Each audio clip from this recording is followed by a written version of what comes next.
Time now for our rants and raves, starting with Mike. I would like to submit a rave for columnist Joan Venocchi of the Boston Globe, who I never agree with, but I think that her column of this week about Antonio Brown, the New England Patriots, and saying that essentially the Pats should let him go. He's a bad guy, and he should be gone, and the Patriots have no moral compass, and they're making a mistake for keeping him for sexual, misogynist reasons, for perhaps racist reasons, and how he treated his former general manager, calling him a cracker at the Oakland Raiders. I think for all those reasons she was right. She was excoriated on social media, which, you know, is to be expected in a situation like this, but I think she got this one right. And you won't be. You know, right, well, I might be too, but I think the Patriots will not let him go, but I think she was right on this one. You know, Joan wrote a great column a couple weeks back saying that not enough tough questions were being asked about the David Ortiz affair, which is to her credit too. Yeah, she did. All right, Lylah. So I have a rave for a social media platform, Snapchat. Which Really? is, yep, they've rolled out their political ad library. It's something Twitter and Facebook did earlier this year. But the great thing about Snapchat doing it has information about who bought the ad, who was targeted with the ad, what the ad was about, all this information. But there are about 19 million people who go on Snapchat every day, and about 75% of them are under the age of 34. So it's a great way to cut through some of the political noise and reach younger voters who maybe aren't quite sure about what's real, what's fake, what's propaganda, what's press, and talk to them directly and give them the information they need to evaluate what they're seeing.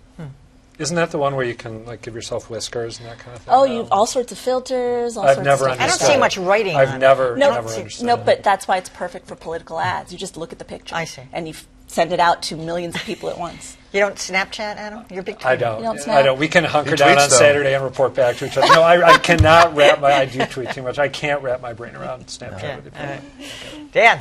I have a rave for the Columbia Journalism Review and The Nation magazine for putting together an effort that 300 news organizations around the world have joined to all cover climate at the same time. It's called Covering Climate Now. There's a hashtag for it. It's a great way to get some media buzz and focus attention on this incredibly important issue just ahead of a big UN climate conference that's taking place on Monday. We did a rave a few weeks ago, or months ago now, also about that, the group of television and newspapers in Florida. They're all banded together to do the exact same thing. There were That's 6 right. of them. I can't remember which newspaper it was, but maybe St. Pete. Anyway, all of them were doing the exact same thing because they couldn't create a climate beat on their own, so they had to. They were actually pooling their resources. Yeah, pooling In this resources, case, yeah. everybody's acting independently. All right. Adam. I have a rant for the Washington, D.C. press corps, specifically the White House press corps, which was subjected once again today to some over-the-top abuse from the president. Let's take a look at what he had to say in the Oval Office. It's another media disaster. The media has lost so much credibility in this country. The media of our country is laughed at all over the world now. You're a joke. This was in response to a very reasonable question about this scandal over the intelligence whistleblower who said that the president made a radically troubling promise to an unnamed foreign official or to an unnamed country. I would really like to see the White House. This isn't new. You know, he's been heaping abuse on the press at these briefings repeatedly over the course of his presidency. I would like to see them band together and say, you know what, we're going to take a day off. We're going to step back. Let him have a photo op, whatever it is.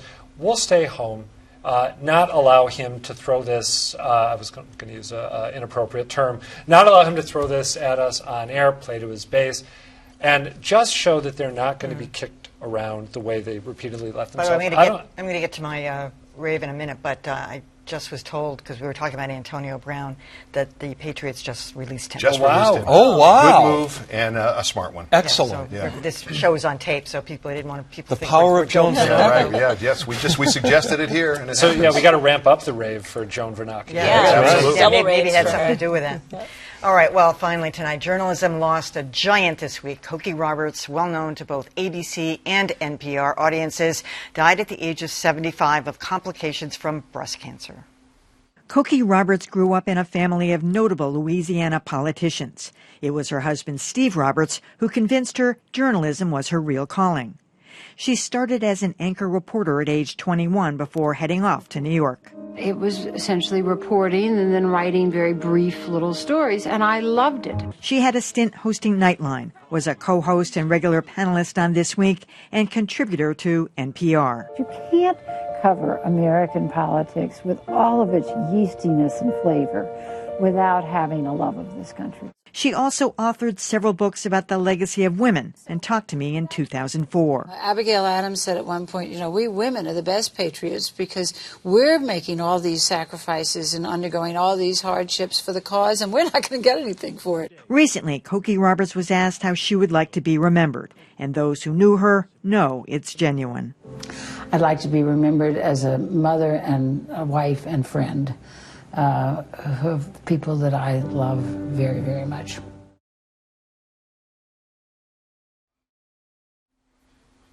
One very, very genuine thing about her was that she was a true mentor. I had the pleasure of working with her when I was at ABC for a brief period of time. A true mentor to other women and to young people. She and her husband, Steve Roberts. Steve teaches at George Washington University.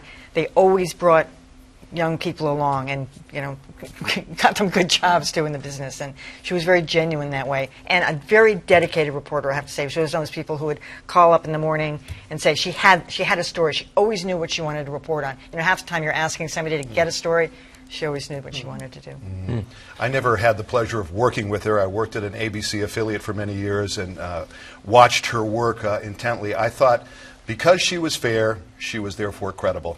I think there's a linkage between the two. And as a TV person, I think she exhibited the two qualities that are most important for TV people. She was strong and warm, strength and warmth. And when you have those and you got something to say, you're a winner, and I think she was. And pretty. I didn't work with her either, but as a preteen and a teenager who had listened to her on NPR, and when I was a little older watching her on ABC, she made me feel like, okay, a woman can do this journalism thing without having to talk about makeup babies, puppies, and what the panda at the zoo was doing, and all of the things that typically women were made to cover because those were women's interest things. I loved her Ask Cokie segment. I thought it was accessible without ever being condescending. And I'm planning to go back and listen to some more of them. It was a pleasure to do. Yeah, Lylah stole what I was going to say. I really, really enjoyed that explainer she did on NPR. The history of politics. It was excellent. Yeah, excellent. She was terrific. She spoke in Boston about 20 years ago at the National Conference of the Alternative News Weeklies convention. And, this huge, huge setting, and she just winged it and did a fine job. All right. I'm Emily Rooney. Thanks for watching.